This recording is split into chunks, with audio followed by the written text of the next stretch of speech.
ఓం మహాగణాధిపతయే నమః. ఓం గురుభ్యో నమః. ఓం శ్రీమాత్రే నమః.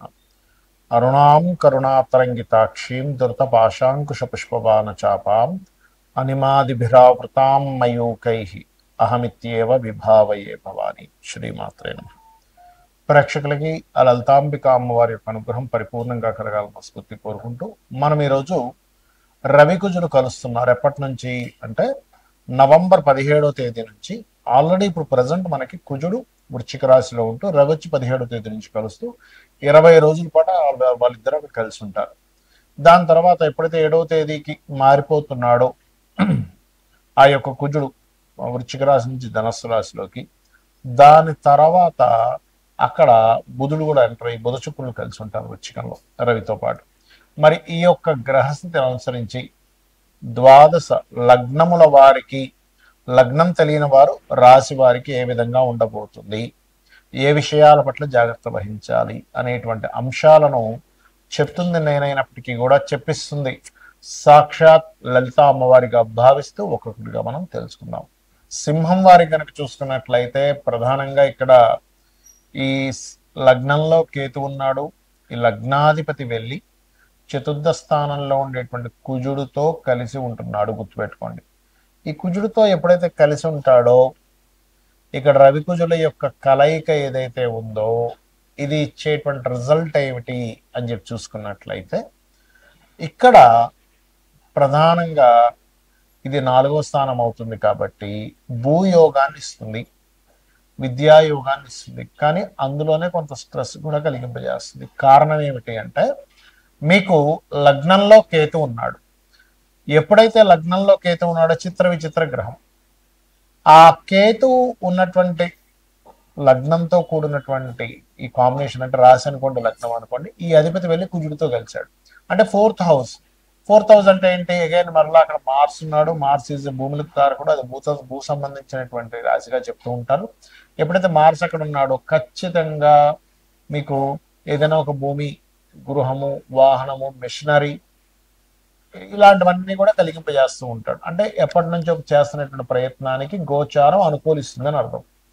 అయితే ఇది కొంచెం వివాద సంబంధించినటువంటిది, రవికుజుల కలయిక అనేటువంటిది. కాబట్టి కొంత వివాదం తలెత్తడం, కొంచెం ఎవరైనా స్త్రీమూర్తి ఎంటర్ అవ్వడం మధ్యలో ఆ వివాదానికి, ఎందుకంటే ఇక్కడ 3వ అధిపతి 4లోకి వెళ్తున్నాడుగా కాబట్టి. అలాగే ఈ 7వ తేదీ నుంచి ఎప్పుడైతే రవి బుధ శుక్రుడు కూడా కలుస్తున్నారో మీకు రావాల్సిన ధనం ఏదైనా భూమి మూలంగా రావాల్సింది ఉంటే అది కూడా మీకు రావడం అనేటువంటిది జరుగుతుంది. ఏదైనా మార్కెటింగ్ చేయాలి, ఫలానా అమ్మిపించాలి, తద్వారా కొంత కమిషన్ వస్తుంది అన్నప్పుడు 7వ తేదీ నుంచి అక్కడ మీకు చాలా చాలా చాలా అనుకూలమైనటువంటి వాతావరణం జరగనుంది. ఇక మీరు చేయవలసిన దేవతారాధన కూడా ఎక్కువగా మీరు రాహుకేతు శని గ్రహాల దగ్గర దీపారాధన చేయండి. గోవులకి గ్రాసము మరియు బెల్లము ఉండలు తినిపించండి. అన్ని విధాలా మీకు బాగుంటుంది. ఎప్పుడైనా ఎవరి జన్మజాత చక్రంలో అయినా ఈ అగ్రెసివ్ ఇచ్చేటువంటి ప్లానెట్స్ కలిసి ఉంటాయి, అంటే రవికుజులు కలిసి ఉంటే ఎటువంటి ఫలితాలు, దానికి పరిహారం ఏమిటి, అదేవిధంగా శుక్రబుధులు కలిసి ఉంటే వాళ్ళకి కలిగేటువంటి ఫలితాలు ఏమిటి, దానికి తీసుకోవాల్సిన జాగ్రత్తలు ఏంటి తెలుసుకుందాం. సహజంగా ఏంటంటే 2 గ్రహాలు అంటే ఉష్ణాన్ని కలిగినటువంటి గ్రహాలుగా చెప్తారు. అగ్రెసివ్ ప్లానెట్స్ అంటారు వీటిని. అంటే ఇది కనుక లగ్నానికి వస్తే వాళ్ళకి కొంచెం ఎమోషన్గా ఎక్కువగా ఉంటుంది. 3వ స్థానానికి వస్తే ఎక్కువ ధైర్యసాహసాలు ప్రదర్శిస్తారు. అది ఏ స్థానంలో ఉంటే ఆ స్థానాన్ని అగ్రెసివ్గా అది ట్రిగర్ చేస్తూ ఉంటుంది. అంటే ఏంటి? 2వ స్థానంలో ఉంది కుటుంబంతో తెలియని ఘర్షణలు, 3వ స్థానంలో ఉంది విపరీతమైన ధైర్యం కాకపోతే అన్నదమ్ములతో గొడవలు, 4లో ఉంది కొంత భూ సంబంధించిన విషయాల్లో కలిసి రావడము ప్లస్ గొడవలు ఉంటాయి, 5లో ఉంది సంతానంతో ఘర్షణ లేదా ప్రేమ వ్యవహారాలతో విషయాలు, 6లో ఉంది శత్రువుపై విపరీతమైన విజయాన్ని పొందుతాడు, 7వ స్థానంలో ఉంది బాగా స్ట్రాంగెస్ట్ పర్సనాలిటీ ఉన్నటువంటి జీవిత భాగస్వామి రావడం జరుగుతుంది, అష్టమంలో ఉంది యాక్సిడెంట్స్, 9లో స్థానంలో ఉంది తండ్రి చాలా అగ్రెసివ్గా ఉండడం లేకపోతే తండ్రి పట్టుదల ఎక్కువగా ఉండడం, 10వ స్థానంలో ఉంది.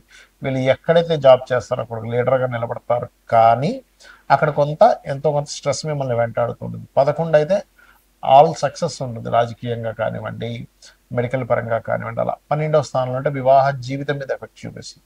ఇది రవికుజులు ఉంటాయి. మరి దీనికి ఏం చేయాలి? ఒకటే గుర్తుపెట్టుకోండి, ఓవర్గా ట్రిగర్ అవుతుంది 2 ప్లానెట్స్ కలిసి, అదే మెయిన్గా వీళ్ళకి ప్రాబ్లమాటిక్ అవుతుంది. ఒక ఈగో తెలియకుండానే అందరూ మిమ్మల్ని ఒక ఈగో పర్సన్ గా చూస్తున్నాడు. మీలో నిజాయితీని ఇచ్చేటువంటి గ్రహాలు నిజంగా చెప్పాలంటే రవికుజ కాంబినేషన్ ఈజ్ నిజాయితీని ఇచ్చే గ్రహం. కానీ అవతల వాళ్ళకి అది ఈగో అండి, ఇతని కోపం ఎక్కువండి, ఈగో ఎక్కువండి, అమ్మో ఇతనితో మనం పడలేమండి అనేటువంటి స్థితికి కూడా తీసుకెళ్తుంది. బట్ కొంతమందికి అది కూడా ఉంటుంది, ఉండదని నేను చెప్పట్లేదు. కానీ ఇది నిజాయితీని ఖచ్చితంగా ఉండాలనేటువంటి కాంబినేషన్. ఒకవేళ మీ జన్మజాతకంలో ఇలా ఉంది, దాని ద్వారానే కొంచెం నేను అగ్రెసివ్ అవుతున్నాను, అవతల వాళ్ళు నా వాళ్ళు ఇబ్బంది పడుతున్నారు అనుకునేటువంటి వారు దీనికి చక్కటి రెమెడీ ఉంటుంది. ఏమిటది? చక్కగా మీరు గంధము కలిపినటువంటి నీటితో శివునికి అభిషేకం చేయడం. రెండవది, సూర్య నమస్కారాలు చేస్తూ సుబ్రహ్మణ్యేశ్వర స్వామిని సూర్య భగవానుల్లో మనం దర్శించడము. అంటే సుబ్రహ్మణ్యేశ్వర ప్రతి ఎనర్జీ సూర్యుల్లో ఉందని చెప్తుంది మనకు శాస్త్రం. అలా చేయడం. అలాగే మరొక విషయం ఏంటంటే గోవులకి క్యారెట్స్, గోధుమ రవ్వ ఆది మంగళవారాలు తినిపించడం. రావి చెట్టుని బ్రహ్మ విష్ణు రుద్రుల యొక్క స్వరూపంగా చెప్తూ ఉంటారు. వాటి కింద సర్పాలు ఉంటాయి మనకి ప్రతిష్ఠ చేసినవి. అక్కడికి వెళ్ళి చక్కగా మీరు ప్రదక్షిణం చేసుకొని ఒక రాగి చెంబులో వాటర్ తీసుకొని అందులో పసుపు కుంకుమ గంధం కలిపి చిటికెడు వేసి కలిపి ఆ చెంబు పట్టుకొని ప్రదక్షిణం చేసుకొని వాటి మీద కనుక మీరు అభిషేకం చేసినట్లయితే చాలా అంటే చాలా మటుకు కంట్రోల్ అవుతుంది. దీంతో పాటు రుద్రాక్ష ధారణ చేయండి.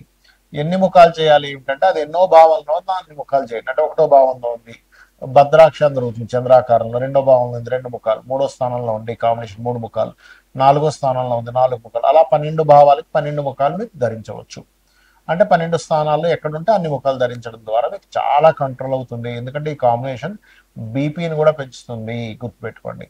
ఇక అలాగే మరొక విషయం ఏంటంటే ఇక్కడ గమనించినట్లయితే మీకు బుధ శుక్రుల గురించి మనం మాట్లాడుకున్నాం. బుధ శుక్రులు అంటే ఏంటంటే వాళ్ళకి తెలివితేటలు చాలా బాగుండడం, మాట్లాడేటప్పుడు చాలా సున్నితంగా మాట్లాడటం, చాలా అంటే ఆహ్లాదకరంగా వాళ్ళ యొక్క వాయిస్ అనిపించడం అనేటువంటిది జరుగుతూ ఉంటుంది, గుర్తుపెట్టుకోండి. అలాగే మరొక విషయం ఏంటంటే ఇక్కడ గమనించినట్లయితే ఈ బుధుడు శుక్రుడు అంటే కమ్యూనికేషన్స్ కారకుడు. అదేవిధంగా ఈ బిజినెస్ కారకుడైన బుధుడు ఎప్పుడైతే శుక్రుడితో ఉంటాడు మీ జన్మ జాతకంలో కనుక అది ధనయోగాన్ని ఇచ్చే కాంబినేషన్లో ఉంటే మీకు ఖచ్చితంగా ఆర్ట్స్ రిలేటెడ్, ఫ్యాషన్ రిలేటెడ్, అందానికి సంబంధించింది, బట్టలకు సంబంధించింది, కార్లకు సంబంధించి అంటే వెహికల్కి సంబంధించింది వాటి మూలంగా మీరు బిజినెస్లో డెవలప్ అవుతారని మీరు అర్థం చేసుకోవాలి. అయితే దీనివల్ల ఏంటంటే మంచి స్నేహితులు కూడా ఉంటారు. అదేవిధంగా స్నేహం మూలంగా కొంతవరకు మీకు ఫైనాన్షియల్ గ్రోత్ కూడా పెరుగుతూ ఉంటుంది, ఇలా చెప్పుకోవచ్చు. కాకపోతే ఇది పాపకత్తెరలో ఉందా, శుభకత్తెరలో ఉందా, అసలు దీని కండిషన్ ఏమిటి, ఇది ఎలాంటి ఫలితాలు ఇస్తుంది అనేటువంటిది మీ పర్సనల్ చార్ట్లో ఉంటుంది. కాబట్టి ఇది ఒకవేళ ఈ కాంబినేషన్ ఉందండి అంతగా నేను రాణించట్లేదు అంటే ఇట్స్ వెరీ క్లియర్, పాపకత్తెరలో ఉందని తెలుసుకొని దానికి బ్యాక్ పోర్ట్ఫోలియోస్ ఏ ద్వారా వచ్చే తెలుసుకొని అది ఏ రకంగా నెగిటివ్ ట్రిగర్ ఇస్తుందో తెలుసుకొని దానికి దానం ఇచ్చుకున్నా కూడా క్లియర్ అయిపోతుంది. శ్రీమాత్రే నమః.